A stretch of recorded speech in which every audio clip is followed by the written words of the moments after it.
Hello दोस्तों। तो आज हम पढ़ने वाले हैं आचार्य रामचंद्र शुक्ल का जो हिंदी साहित्य का इतिहास है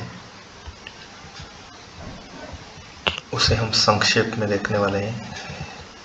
ये जो पूरा नोट्स है ये आचार्य रामचंद्र शुक्ल की जो किताब है हिंदी साहित्य का इतिहास, जो बहुत ही महत्वपूर्ण किताब है, उसी का संक्षेप रूप है।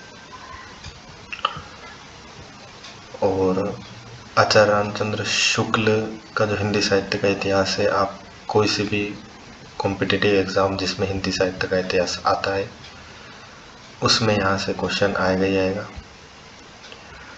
तो ये बुक हिंदी साहित्य के इतिहास के लिए बहुत ही महत्वपूर्ण पुस्तक है।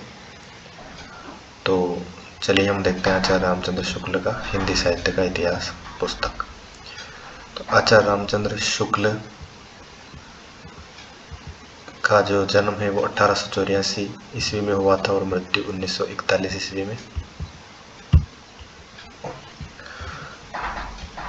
इन्होंने जो हिंदी साहित्य का इतिहास लिखा है वो 900 वर्षों का इतिहास लिखा है। कितने वर्षों का? 900 वर्षों का इतिहास उसमें समाहित किया है। इनकी जो पुस्तक है उसका प्रकाशन हुआ था जनवरी 1929 में। आचार्य रामचंद्र शुक्ल ने जो हिंदी साहित्य का इतिहास लिखा उसका प्रकाशन हुआ था 1929 में। इन्होंने जो अपनी पुस्तक लिखी थी उसका जो अभी जो नाम है वो हिंदी साहित्य का इतिहास है, लेकिन शुरुआत में उसका नाम क्या रखा था? हिंदी साहित्य का विकास। हिंदी साहित्य का विकास नाम रखा था। और इन्होंने जो हिंदी साहित्य का इतिहास जो पुस्तक लिखी है वो हिंदी शब्द सागर की भूमिका के आधार पर लिखी है। हिंदी शब्द सागर की भूमिका के रूप में लिखी है। अब ये हिंदी शब्द सागर क्या है? तो हिंदी शब्द सागर नागरी प्रचारणी सभा, जिसके प्रमुख कौन थे? श्याम सुंदर दास। नागरी प्रचारणी सभा जिसके प्रमुख थे श्याम सुंदर दास। इन्होंने हिंदी की रचनाओं का संकलन किया था। क्या किया था? हिंदी की रचनाओं का संकलन किया था। किसके अंतर्गत? एक सेकेंड। इन्होंने हिंदी की रचनाओं का संकलन किया था। किस नाम से? हिंदी शब्द सागर के नाम से। किसने? श्याम सुंदर दास ने।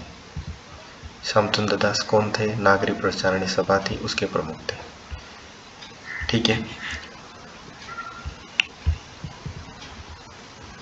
उसके बाद हम आगे देख लेते हैं। अब कुछ महत्वपूर्ण ग्रंथ जो आचार्य रामचंद्र शुक्ल ने अपनी पुस्तक में जिनका उल्लेख आया है उनको हम देखते हैं। जैसे शिव सिंह सरोज। शिव सिंह सरोज को आचार्य रामचंद्र शुक्ल ने क्या बोला है? वृत्त संग्रह बोला है। शिव सिंह सरोज को आचार्य रामचंद्र शुक्ल ने वृत्त संग्रह बोला है।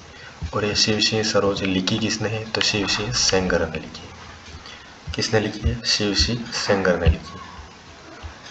ठीक है। तो ये शिव सिंह सरोज जिसको आचार्य रामचंद्र शुक्ल ने वृत्त संग्रह बोला है, ये लिखी किसने? शिव सिंह सेंगर ने। कब लिखी है? 1883 में। वैसे ही अगला modern vernacular literature of northern Hindustan, इसको आचार्य रामचंद्र शुक्ल ने बड़ा कविवृत्त संग्रह बोला है, जो लिखा है ग्रियर्सन ने 1888 में।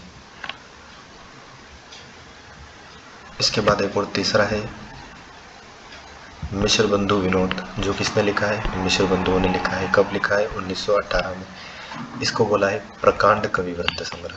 क्या बोला है? प्रकांड कविवृत्त संग्रह या बड़ा भारी कविवृत्त संग्रह।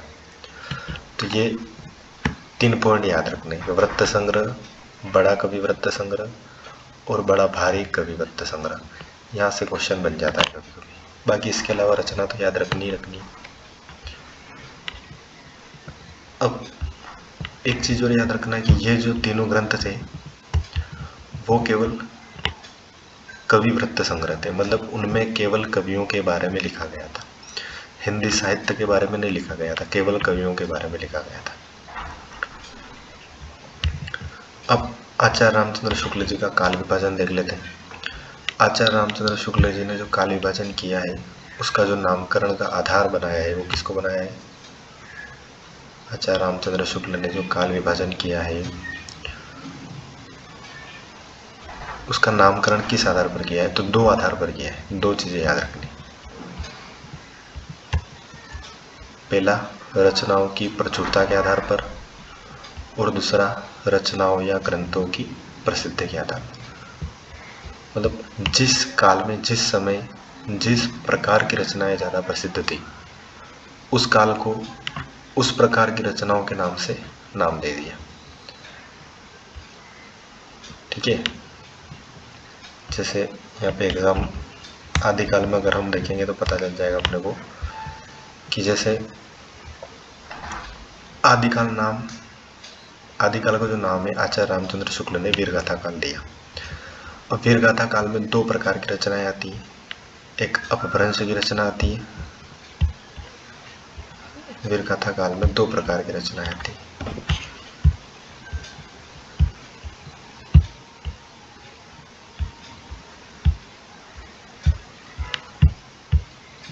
वीरगाथा काल में दो प्रकार की रचनाएं आती है। एक अपभ्रंश की रचनाएं आती है और एक देश भाषा या बोलचाल की रचनाएं आती है। अपभ्रंश की रचनाएं टोटल जो दे रखी है वो कितनी दे रखी है? 4। अपभ्रंश की रचनाएं जो दे रखी है कुल वो कितनी दे रखी है? 4, जिनको साहित्य की पुस्तकें भी कहा गया है। जिनमें इन 4 का नाम याद रखना है। विजयपाल रासो, हम्मीर रासो, कीर्तिलता और कीर्ति पताका। ये चारों साहित्य की पुस्तकें।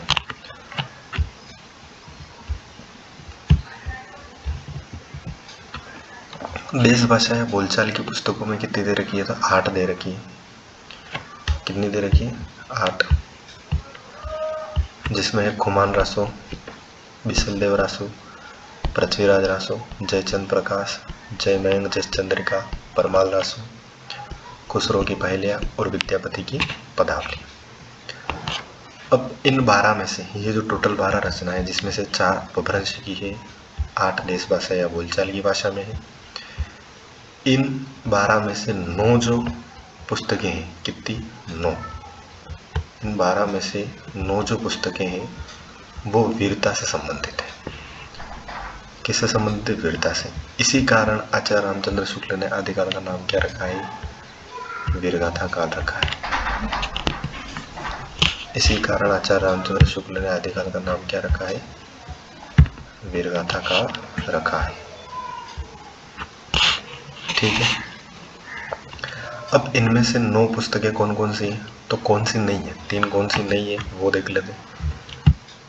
ये भी याद रखना पड़ता है कि कौन सी पुस्तकें वीरता से संबंधित नहीं। जिन 12 पुस्तकों का आचार्य रामचंद्र शुक्ल ने उल्लेख किया है उनमें से कौन सी पुस्तकें जो है वो वीरता से संबंधित नहीं है? तो उसमें एक है बिसलदेव रासो। 3 पुस्तकें हैं, एक बिसलदेव रासो, एक खुसरो की पहेलियाँ और एक विद्यापति की पदावली। ये तीनों वीरता से संबंधित नहीं है। इसके इन तीनों के अलावा जो 12 है वो क्या है? वीरता से संबंधित है। ठीक है, अब इसमें हम देखते हैं जैसे रीतिकाल। तो आचार्य रामचंद्र शुक्ल ने जो रीतिकाल के कवियों का जो परिचयात्मक विवरण है वो विश्वबंधु विनोद से लिया है। किससे लिया? विश्वबंधु विनोद से। ये उन्होंने बोला भी है। ये आचार्य रामचंद्र शुक्ल ने स्वयं ही बोला है कि कवियों के परिचयात्मक विवरण, रीतिकाल के कवियों के परिचयात्मक विवरण कहाँ से लिया गया है? मिश्रबंधु विनोद से।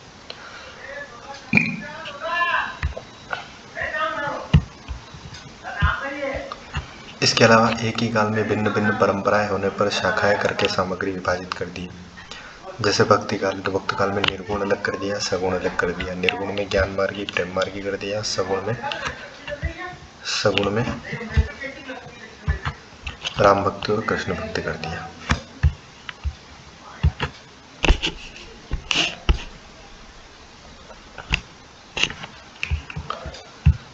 इसके बाद आगे देखते हैं अपन। तो ये आचार्य रामचंद्र शुक्ल ने बोला है कि इतिहास की पुस्तक कवि की पूरी की अधूरी आलोचना भी नहीं कर सकती। उनका यह मानना था कि आप इतिहास की पुस्तक अगर लिख रहे हो तो उसमें किसी कवि विशेष को ध्यान में रखकर नहीं लिख सकते। उसके लिए अलग से पुस्तक लिखनी पड़ती है। ठीक है, तो ये कथन रामचंद्र शुक्ल का याद रख लेना कि इतिहास की पुस्तक कवि की पूरी क्या अधूरी आलोचना भी नहीं कर सकती। इसके अलावा एक और महत्वपूर्ण कथन है, ये बहुत सी बार पूछा जाता है एग्जाम में, कि आधुनिक काल में गद्य का आविर्भाव सबसे प्रधान साहित्य घटना है। आधुनिक काल में गद्य का आविर्भाव सबसे प्रधान साहित्य घटना है।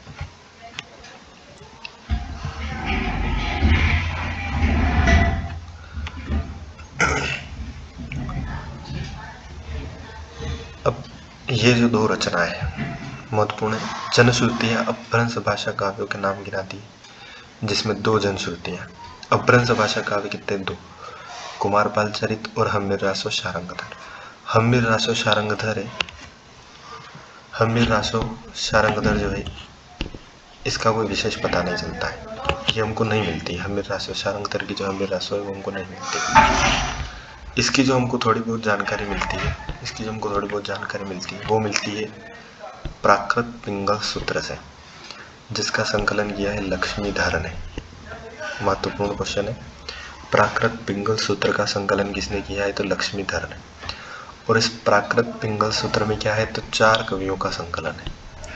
प्राकृत पिंगल सूत्र में 4 कवियों का संकलन है, विद्याधर, बब्बर, जज्जल और शारंगधर, ये चारों याद रखना है। अब मिश्र बंधु विनोद जो है, उन मिश्र बंधु विनोद में कौन कौन शामिल था, कौन कौन से कवि थे मिश्र बंधु विनोद के अंतर्गत? तो वो थे